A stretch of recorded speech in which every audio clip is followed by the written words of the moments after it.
Hello and welcome to Pens, Paint and Whiskers. This is Sketchbook Tour 2. This is a sketchbook from December 2024 to January 2025. So I always start with lots of stickers on this page again. I'm not sure where I got these stickers. I picked them up from Etsy and Amazon. And I started this in December and finished it in January. So it was a short sketchbook, only a month or two. This is my strange medieval lady. I remember a friend seeing her and telling me she looked a little bit like Princess Leia. I can see that all right. She's from the Luttrell Psalter. And I spotted her on Pinterest and I thought she's quite interesting, so I'll depict her. She's made in Crayola pencils and she's got some metallic pens, designs on her gown, and her crown of course is gold. I'm not sure what she is exactly, but I liked her a lot. Oh yes, these are my OCs. I have quite a lot of them, so I decided I should put them all together on a page. Now they've grown substantially from this. This was quite some time ago. And some of them have changed, in fact. So we have the Gargons. They're not gargoyles and they're not gorgons. They're a strange sort of mix. Malachite and lapis, I believe. Then my Cyclops, Oros, Perseus the Gorgon, Jelly Guy. I'm not sure what he is, other than he's made of jelly and he can absorb a lot of things and change his shape. And he's interesting in that he's quite pink and glittery. And then we have the Shapeshifter, Hugh. The Lieutenant, I'm still not sure what he is. Whether human or siren or anything, I'm not certain. And Rhodey is a Elgar man. Again, sort of like a Norse. I had an idea for a Norse faun. And then Rata and Tarquin. So poor Tarquin is my only human character. And Rata is a Naga, so he's half snake. And then yet another Gargon. I'm not sure why I depicted Granite, not with his brothers up here, but I depicted him on his own. But yes, he is a Gargon too. And oh yes, we have Darius. He's similar to the Gargons, but he's a flying one with a flying faun with wings. My own idea. My fire mage Brimstone, with some of his fire powers on show. A rather very odd looking fellow, Gladiolus, who is a plant person. Hence the strange tendrils that he has for hair and the strange slit in his face. He does look quite strange, but he's not strange at all, I don't think. And the last design is Guidris. So he's actually invisible, or he's made from a sort of a shiny sort of metallic substance. And yeah, he has the interesting power of invisibility. Would give him an advantage. And I left this page blank because I may design more and fill them up this way. So it's nice to keep them all in one place. And another blank page for them. And this particular creature here is another medieval creature.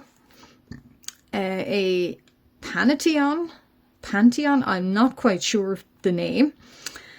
But the background is watercolour.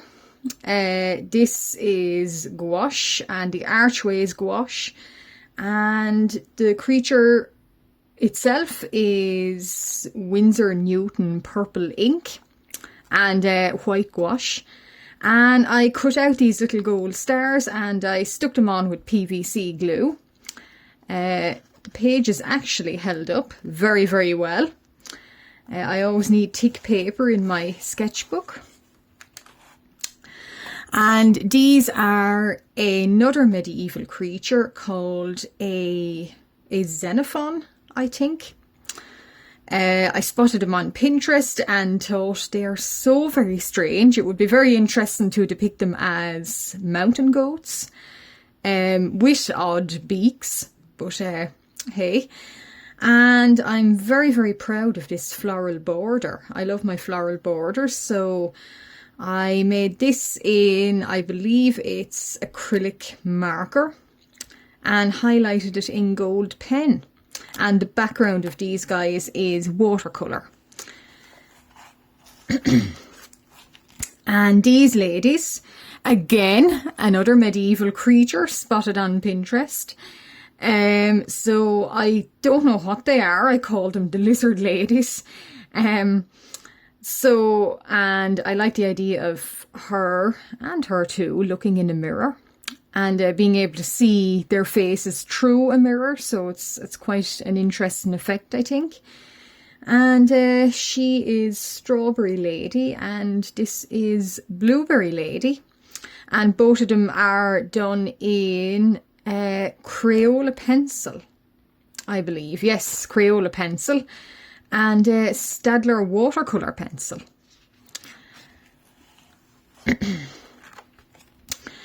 And these are my centaurs. I have ideas for centaurs that don't involve the hooves of a horse.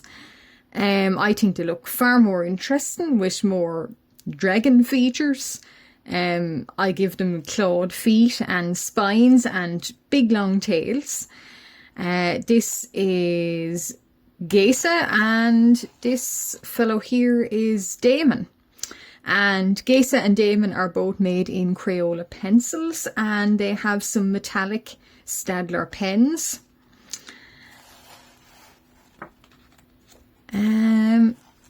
Another blank page or sketches.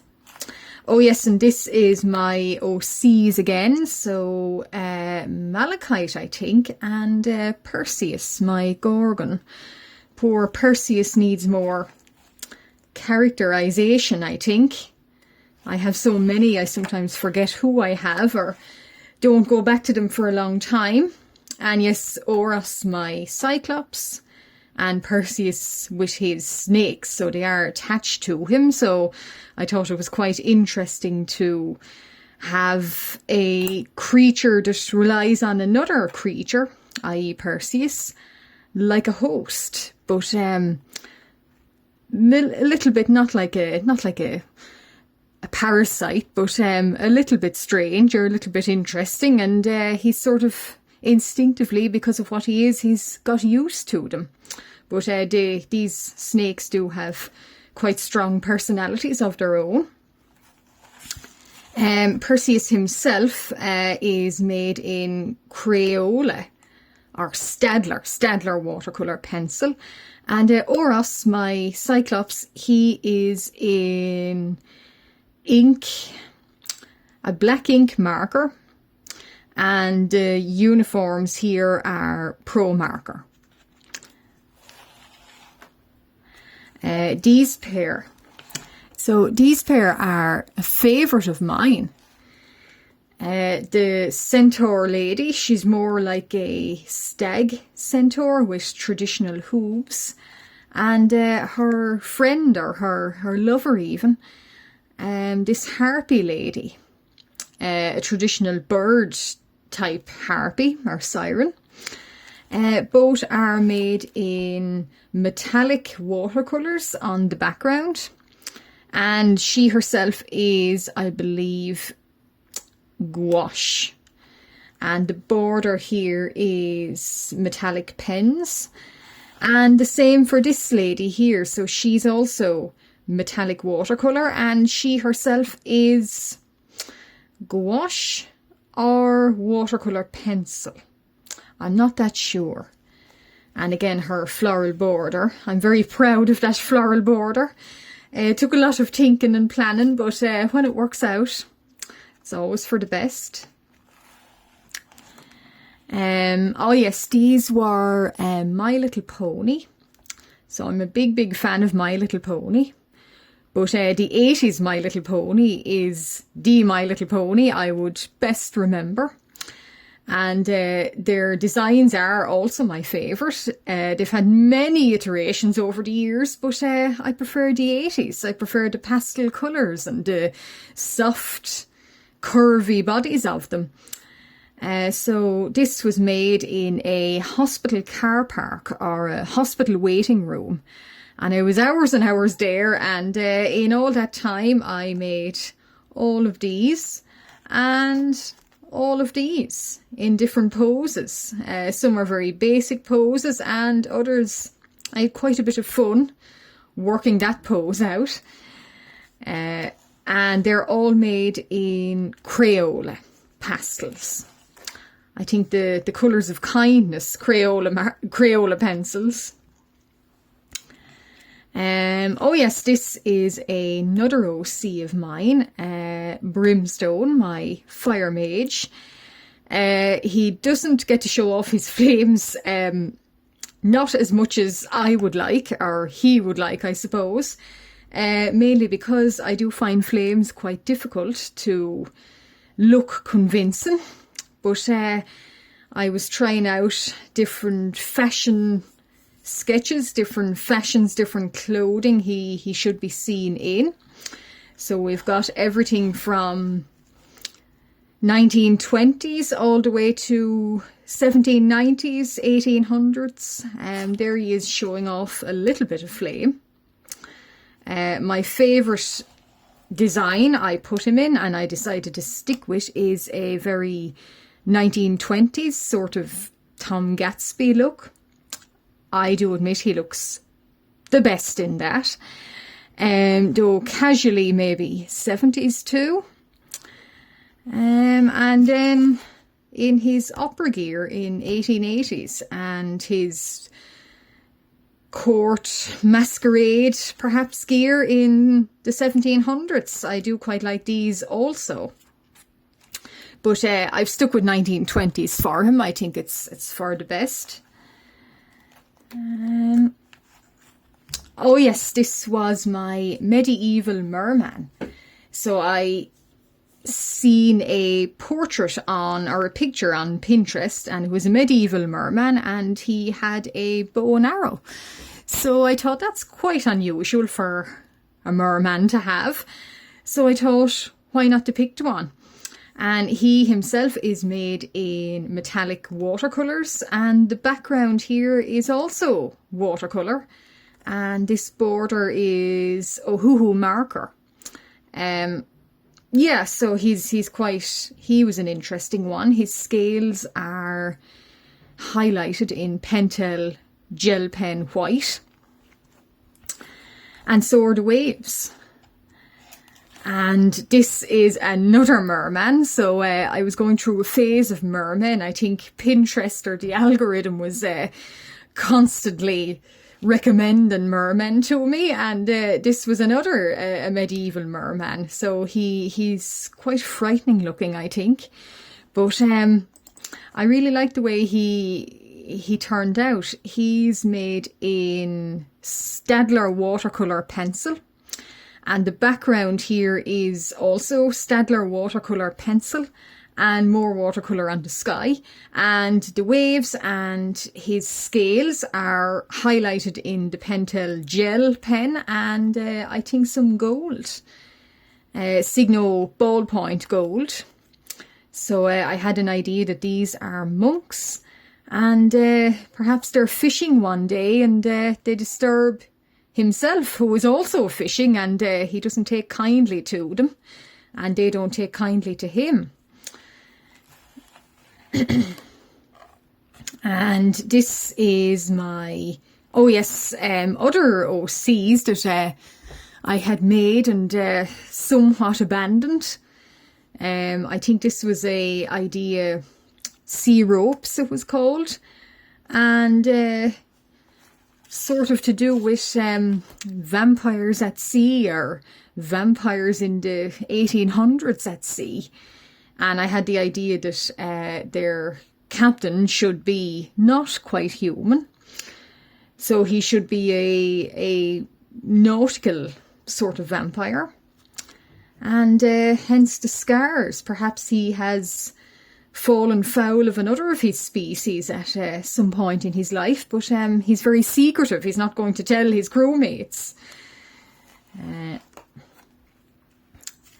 And these ladies are my medieval mer lady, and her companion, or lover even again, this harpy lady. So both of them, this lady is made in Ohuhu watercolour marker, and her background is gouache, and the frame is metallic pens, and again she's highlighted in white gel pen. And her lady friend here, she's the harpist on the rock. She's also done in watercolour in the background, and her body itself is Ohuhu watercolour marker again. So I really like the way those two turned out. I like the idea that this mer lady here is sitting on a rock and she's looking up towards a castle or a niche in the rock where her accompanying friend is waiting for her to strike up a tune on the violin first. It's quite a romantic idea. And oh yes, this is more of my OCs.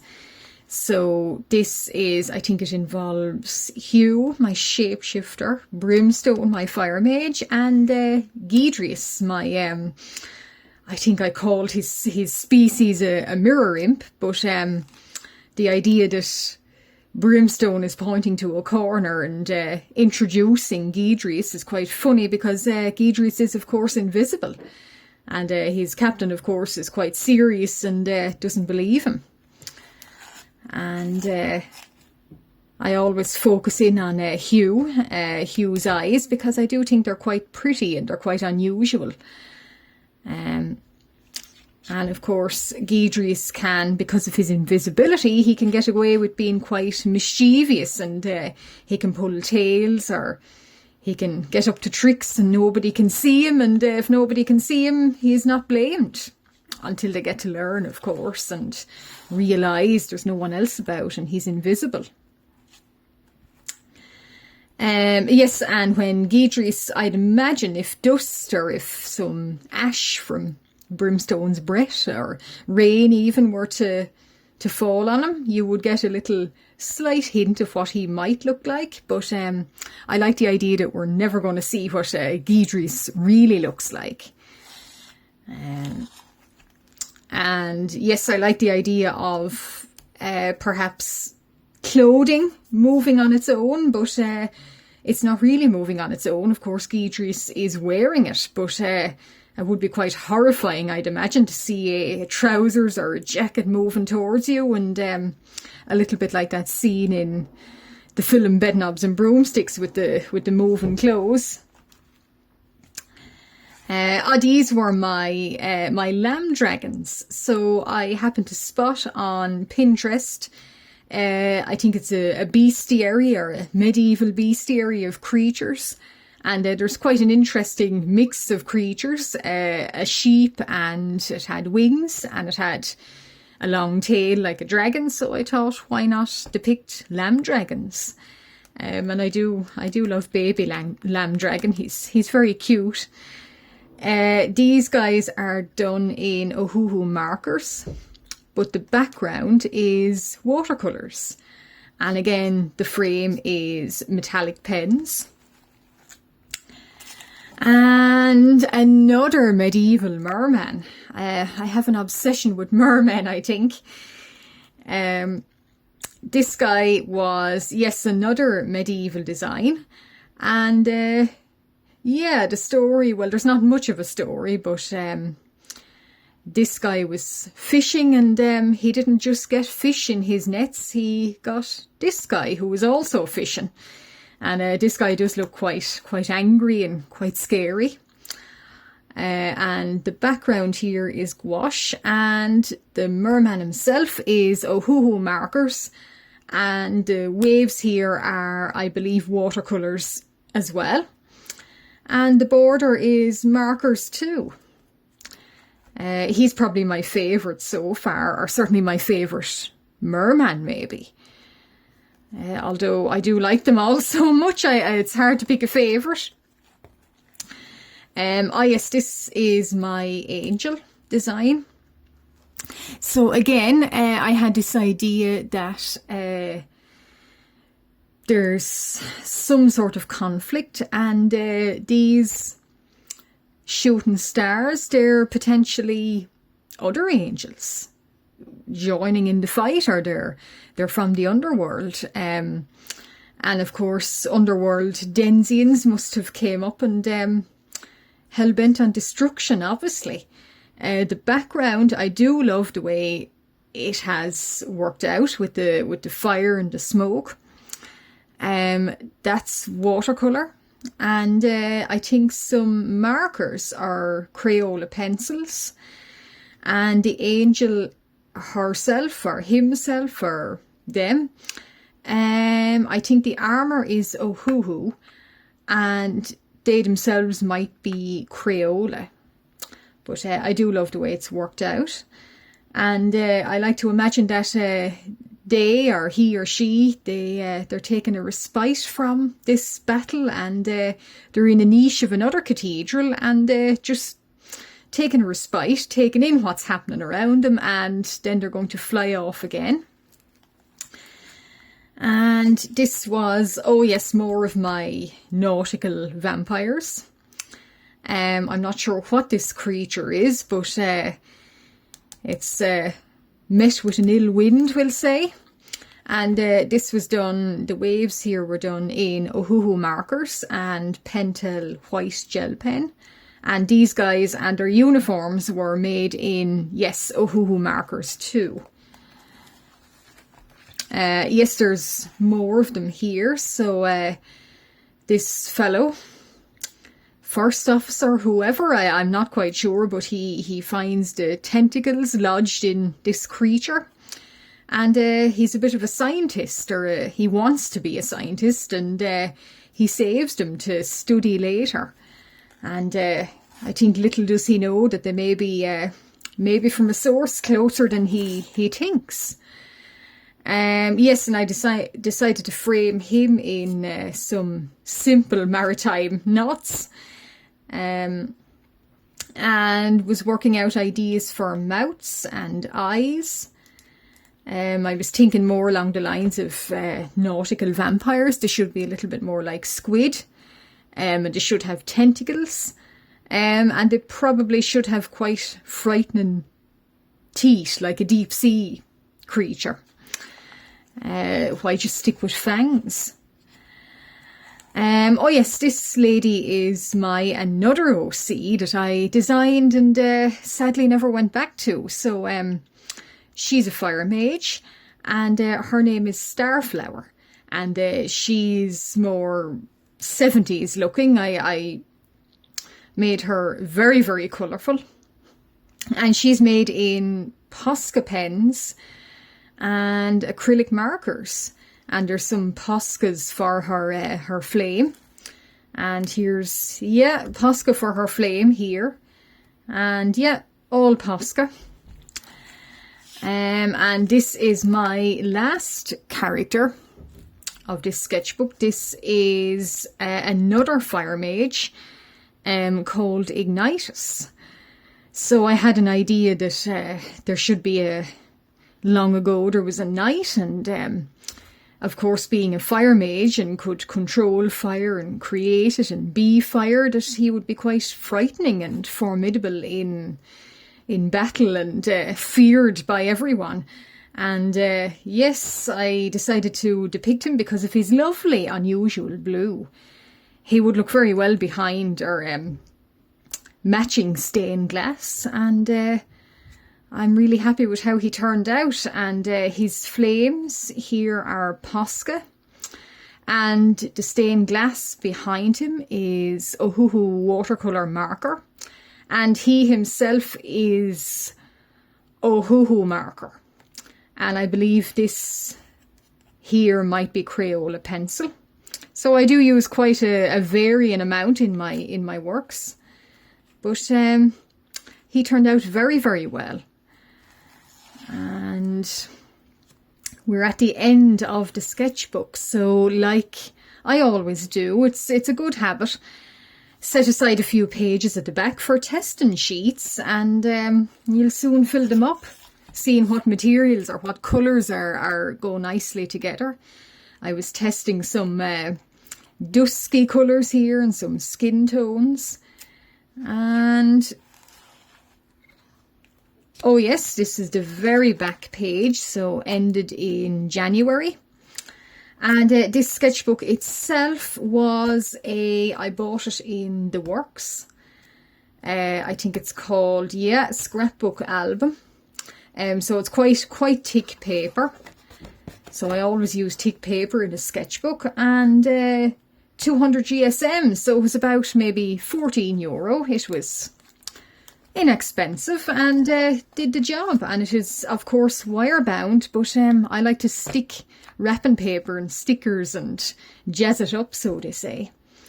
Thank you very much, and I'll make another one soon.